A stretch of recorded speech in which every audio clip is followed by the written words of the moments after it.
Hey y'all, Scott Horton here for The Future of Freedom, the monthly journal of the Future Freedom Foundation at fff.org/subscribe. Jacob Hornberger, tireless champion of liberty and president of the FFF, brings you the best libertarian writers every month on the topics that need our treatment the most. Read Jacob, Jim Bovard, Anthony Gregory, Wendy McElroy, Joe Stromberg, and more every month in The Future of Freedom. It's just $25 a year for the pocket-sized print edition, $15 to read it online. The Future of Freedom, fff.org/subscribe. All right, you guys, welcome back to the show. I'm Scott Horton. It's my show, The Scott Horton Show. Our next guest today is Sadia Ali Aden. You can find her at internationalpolicydigest.org. A few articles there about Somalia. And she is described as a human rights advocate and freelance writer on the line from Kenya today. Hi, how are you? Welcome to the show. Thank you. I'm in Somalia right now. Oh, you're in Somalia right now. Oh, okay. Yeah. Good deal. All right. So you're in Mogadishu, the capital, then, or? Yes. And so I guess let's see. There's so many different things to ask you about. Obviously, the president was in town, but I guess first of all, overall, could you paint a picture of the strength of the Al-Shabaab insurgency in Somalia now? How much land they control, how many members they have, anything, ballpark estimates along those lines? Goodness. Thank you so much for having me. As you know, Al-Shabaab right now is being from a lot of the lands that they have controlled before.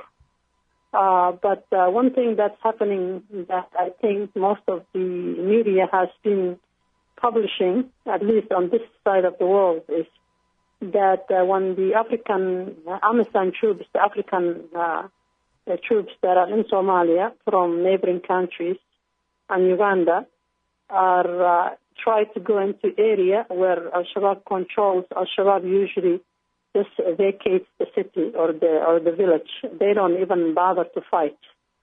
So what they're doing is it's more like a strategic retreat. So they just do hit and run whenever they need to.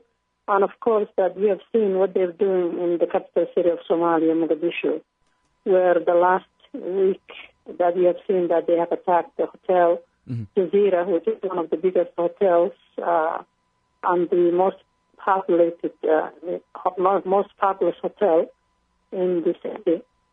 So it seems that they're losing a lot of land. It seems that they're losing grip on majority of the areas that they have controlled. On the other hand, they seem to have still a lot of power because they still create a lot of insecurity in different places of Somalia, especially the capital city. Mm-hmm. And now it's been a couple of years since they actually controlled the capital of Mogadishu, correct? Yes, 2 years. But remember, 2016. December 2016, when Ethiopia invaded, that is really when the whole craziness started. Because remember, Al-Shabaab was the military wing of the Union of Islamic Courts that was crushed by the Ethiopians. And then ever since that time, Al-Shabaab have become more of a militant, where they have, hit and run any foreign troops, particularly the Ethiopians. And then after Sharif Ahmed came to power with sort of agreement with the Ethiopian government, with the mediation of the international community, in 2009, they have become on their own, where they were detached from Union of Islamic Courts, and ever since that time, they have been outliers, where they have been fighting, and not only the foreign troops, but also the federal government and anyone else who is associated with federal government. Mm.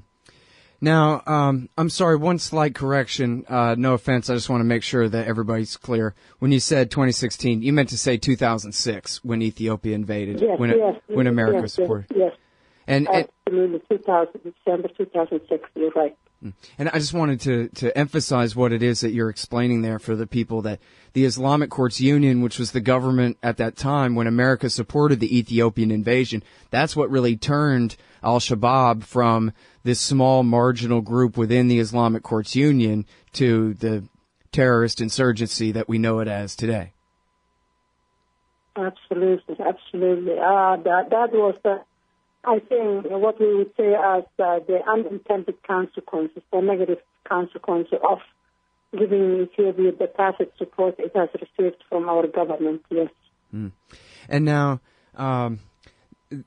we can't let this go without saying either, I don't think, that on page 222 of Jeremy Scahill's book, Dirty Wars, he has a quote from a State Department functionary explaining that they always meant from the beginning to keep Sheikh Sharif to be the American puppet leader after the war.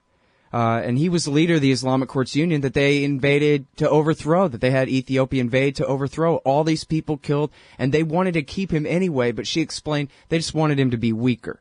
They wanted to take him down a peg or two, but then keep him. But that was what really led to the break-off of al-Shabaab, was when he fell in with the Americans in 2008, they said, oh yeah, well, we're still fighting. Right?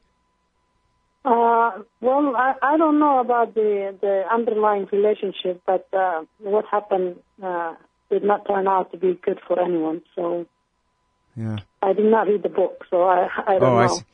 Well, no, it's very important if you ever get a chance on page 222. That way it's easy to remember. And it's just, in fact, I'll find it during the break. It's the most unbelievable quote, this candid quote of the State Department official saying that, they never even really meant to get rid of Sharif, just the structure of the Islamic Courts Union. They wanted him to be the leader under their transitional federal government that they had created instead.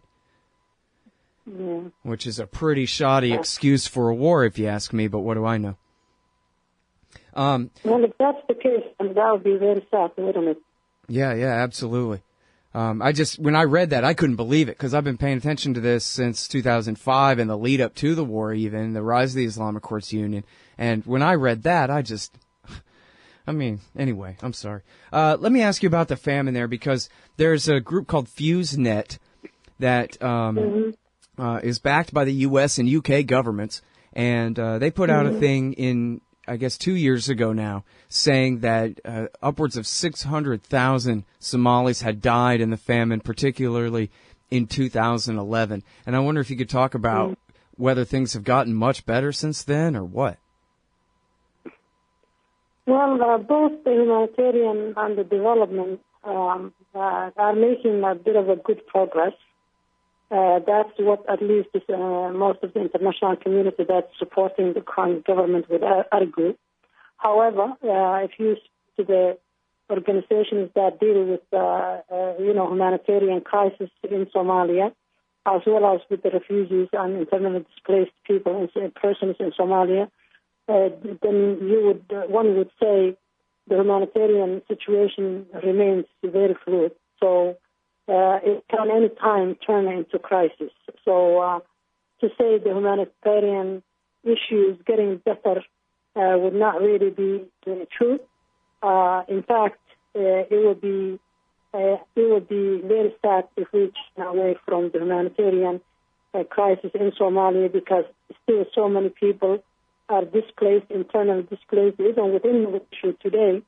Almost a million, with some organizations would say that, others would say between 100 to 600,000 are internally displaced in the capital city of Somalia, and then you have many more in the outskirts regions of Somalia, and then you have the Dadaab refugee camp, which is home to now half a million refugees, where the United Nations UNHCR is trying to help return those who want to voluntarily return to at least 3 cities in Somalia, such as Luq, Kismaayo, and Baydhabo, all in south central regions of Somalia.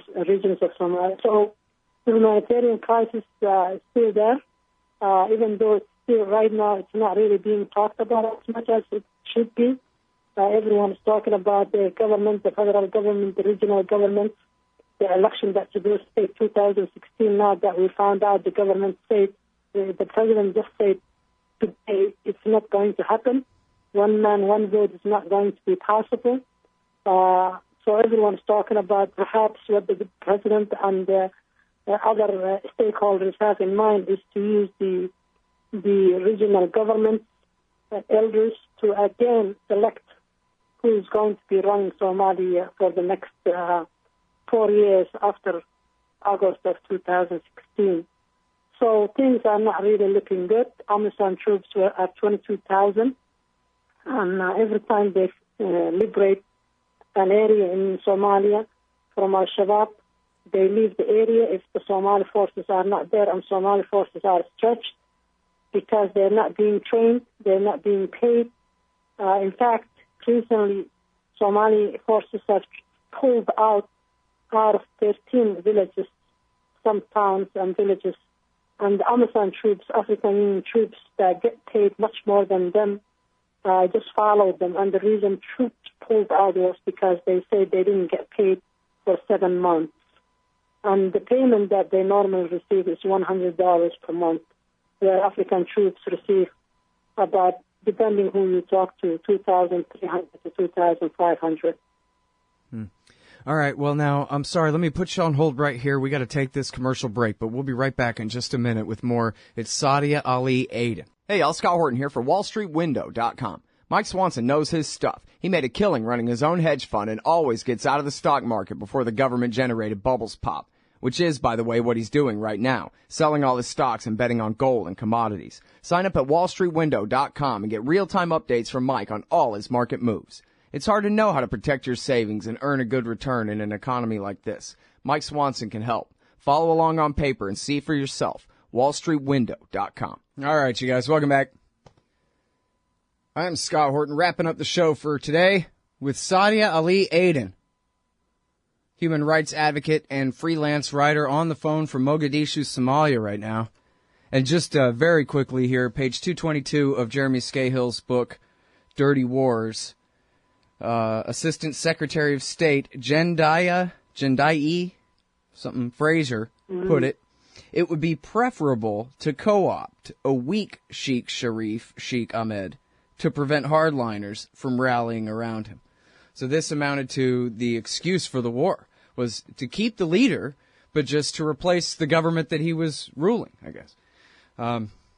Strange enough. But so now where we left off, we were talking about the horrible famine, especially of 2011, but I guess it started before that. And as you say, the problem is nowhere near solved. And as I understand it, is it correct, Sadia, that actually the entire Horn of Africa underwent a terrible drought here, terrible weather for a couple of years, 2 or 3 years in a row there. But Somalia, of course, was hit the hardest because they were in a state of war. So whatever distribution channels and markets and whatever that used to function were no longer functioning. So whatever food was being grown was not getting into the mouths of the hungry at all. Is that basically right? Absolutely, absolutely. The food is there at times, even in some areas, but like you said, because of the conflict, the food was not getting to the people, the ordinary citizens, especially the weak and the remote areas. But I just want to say a bit about the U.S. policy. You mentioned what Jendaya said, but I hate to say that the U.S. policy towards the entire region has been ineffective, if not dysfunctional. Partnership with Ethiopia and Kenya on the issue of counterterrorism has caused, the U.S. to turn a blind eye on the human rights violations in both countries, and also what's happening in Somalia. So this policy really has to be revisited and reevaluated, and come up with a better policy that serves, all the people in the region, and that helps these people to become more of a partnership with the United States rather than seeing America as an enemy. Also for Somalia, I think one of the best things the U.S. can do and the American people can help is really to have a serious reconciliation for Somalia, because Somalia has not had a serious reconciliation that was Somali-run, Somali-owned, that's supported by the international community. Like South Africa, Rwanda, or Liberia, still hundreds of thousands of people were killed. Many the countries, so many people have fled to different countries, still remain in refugees in neighboring countries. There are large diaspora in the U.S., Canada, UK, and still those people are not able to reconcile. They are not able to come back and to claim their homes, their lands, what belong to them.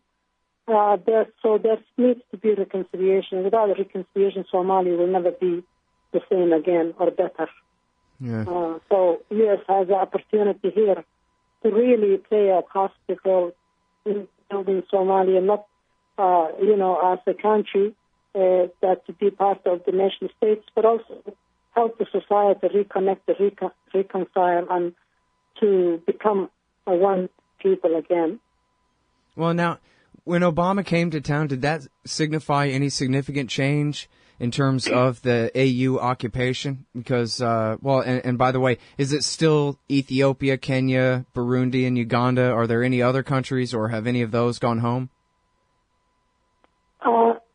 Sierra Leone has gone home because of the Ebola crisis. There was a contingency that's supposed to come for the quotation, but there was the agreement to have that continue because of the fear of the Ebola and Somalia's weak healthcare system.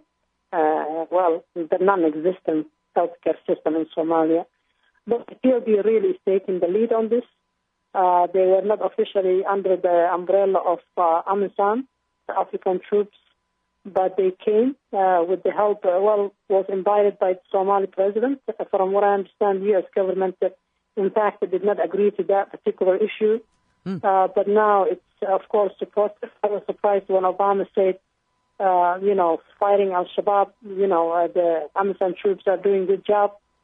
And one statement that he used was, Ethiopians are good fighters, and Uganda and Kenyans are serious, and they know what they're doing. So saying that about the involvement of these neighboring countries in Somalia will not help anyone. That was a surprise. What he should have done, if anything, was try to visit Somalia and get close to maybe South Sudan to help these people and to provide some hope, but to rather say Ethiopians are good fighters. I don't know what that meant when he said, I don't know what he was thinking about, but it sounded more like, continue what you're doing, your human rights violations. The African troops, the AMISOM, have in fact committed very serious crimes against the people of Somalia, especially women. If you have been following the Human Rights Watch, have published the reports on the rape that took place in Mogadishu, where the AMISOM troops, especially Uganda and Burundi, have raped the Somali women, the IDP women, who were very vulnerable minority groups. And it was very sad. So the president's statement really, it made me very sad. I voted for him. I voted for him again the second time. I wrote an article about him. And every time I hear him now, it just breaks my heart, because I think he just missed the point. He missed the opportunity to help these countries come out of the chaos and the crisis they're still in.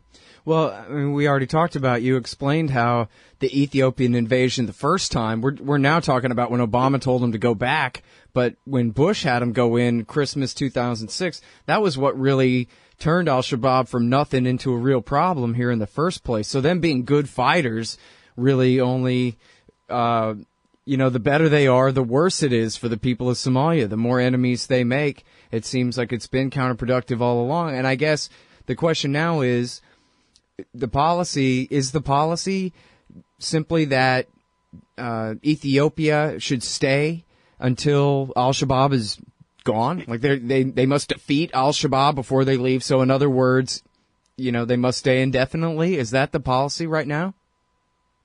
Well, that's what it seems. The UN has just renewed the mandate of the AMISOM troops for another 10 months. So they're staying until May of 2016. That means then they will stay. If I can read it, right the way things have been, that mandate will be renewed again. So that, of course, is exactly what it means. They continue staying in Somalia, chasing Al-Shabaab until Al-Shabaab is eliminated, which is something that's not going to happen, because if that is something that even visible, we would see it in Afghanistan, where all the NATO troops went in, and still the Taliban still exists.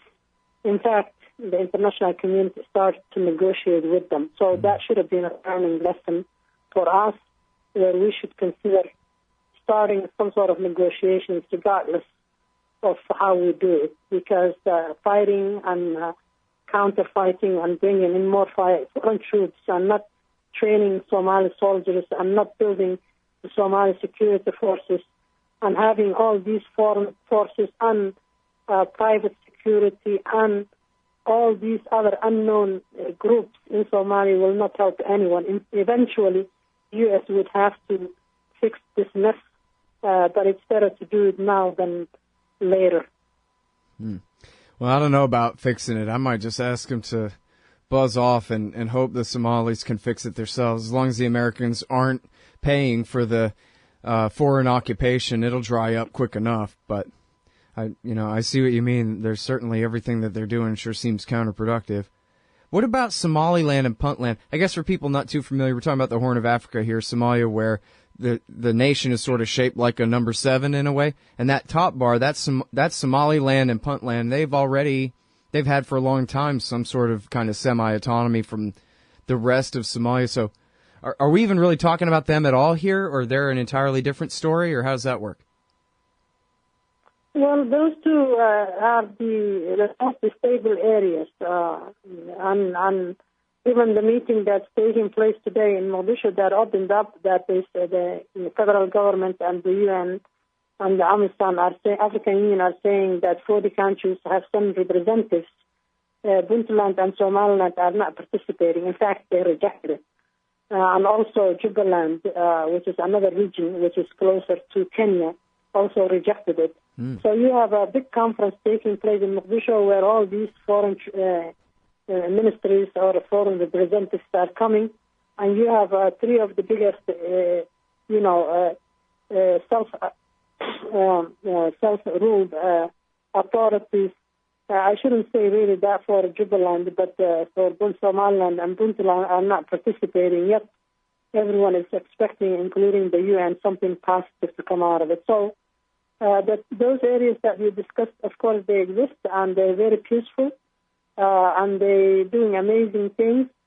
But, of course, everything is in Mogadishu. In fact, a lot of people have proposed the capital should be shifted to the north rather than the south, because this has been 24 years and nothing really is happening. Nothing much is happening. Things are improving a bit, but nothing compared to what's expected with all the money that's being pulled into the south.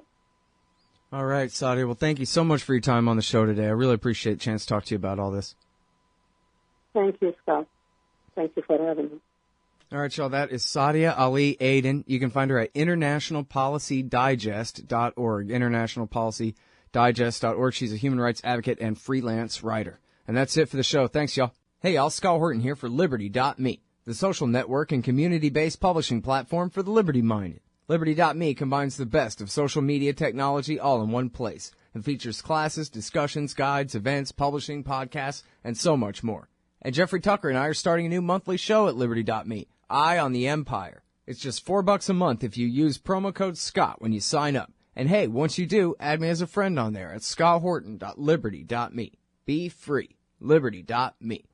Hey, y'all, Scott here for Samurai Tech Academy at MasterSamuraiTech.com. Modern appliance repair requires true technicians who can troubleshoot their high-tech electronics. If you're young and looking to make some real money, or you've been at it a while and just need to keep your skills up to date, Samurai Tech Academy teaches it all. And they'll also show you the business, how to own and run your own. Take a free sample course to see how easily you can learn appliance repair from MasterSamuraiTech.com. Use coupon code Scott Horton for 10% off any course or set of courses at MasterSamuraiTech.com.